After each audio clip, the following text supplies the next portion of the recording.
नमस्कार दोस्तों। तो आपका स्वागत है हमारे एक छोटे से यूट्यूब चैनल पर। आज हम बात करेंगे नदियों की। नदियाँ सिर्फ जल का प्रवाह नहीं है, बल्कि जीवन और सभ्यता की आधारशिला हैं। इन्हीं के किनारे मानव इतिहास का विकास हुआ था, परंतु आज ये जीवनदायिनी नदियाँ संकट में हैं। गंगा, नर्मदा, ब्रह्मपुत्र और यमुना जैसी नदियाँ सिर्फ जलधाराएं नहीं, बल्कि हमारी सांस्कृतिक और आर्थिक जीवन रेखाएं हैं।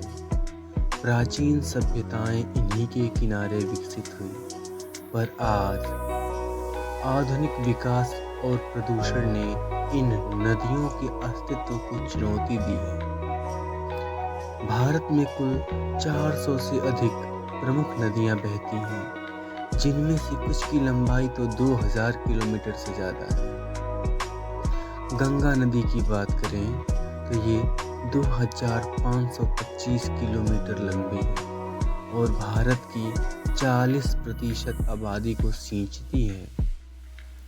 गंगा, नर्मदा, ब्रह्मपुत्र और यमुना जैसी नदियाँ हमारी संस्कृति, अर्थव्यवस्था और हमारे इकोसिस्टम की रीढ़ हैं।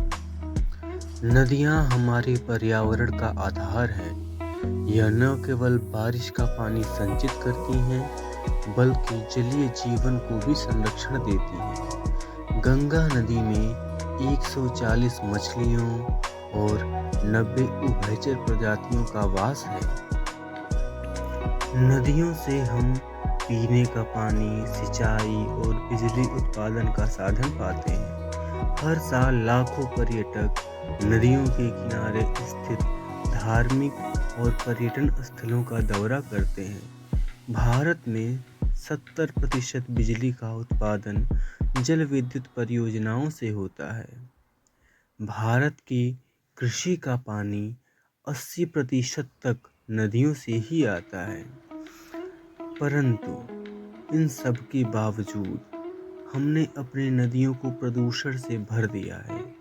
हर दिन गंगा नदी में लगभग 3 बिलियन लीटर कचरा छोड़ा जाता है।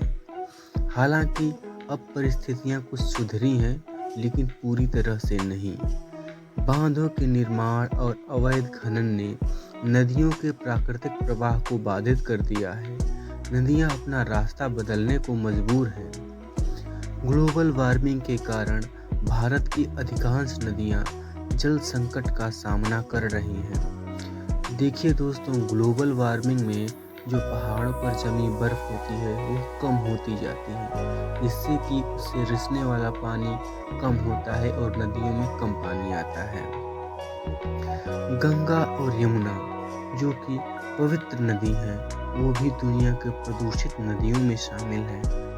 दोस्तों, ग्लोबल वार्मिंग और जलवायु परिवर्तन नदियों के लिए एक नई चुनौती बन गए हैं। हिमालय के ग्लेशियर हर साल 1% की दर से पिघल रहे हैं। इससे नदियों में आने वाला पानी कम हो रहा है। ब्रह्मपुत्र और सतलज जैसी नदियों में जल संकट हो रहा है। जब हमने नदियों के प्रवाह को रोका और उन्हें प्रदूषित किया, तो प्रकृति भी हमें चेतावनी दी है।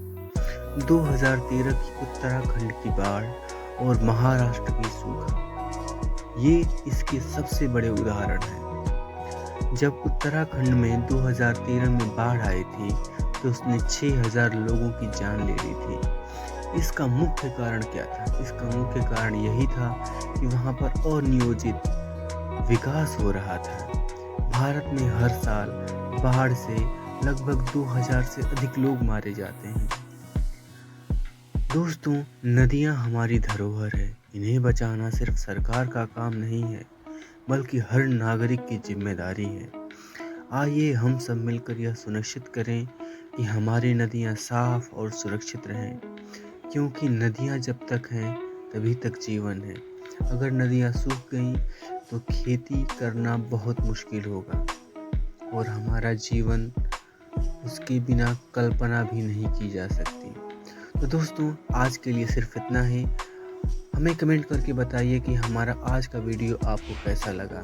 लाइक करें, शेयर करें और इस चैनल को सब्सक्राइब करना बिल्कुल भी ना भूलें। धन्यवाद।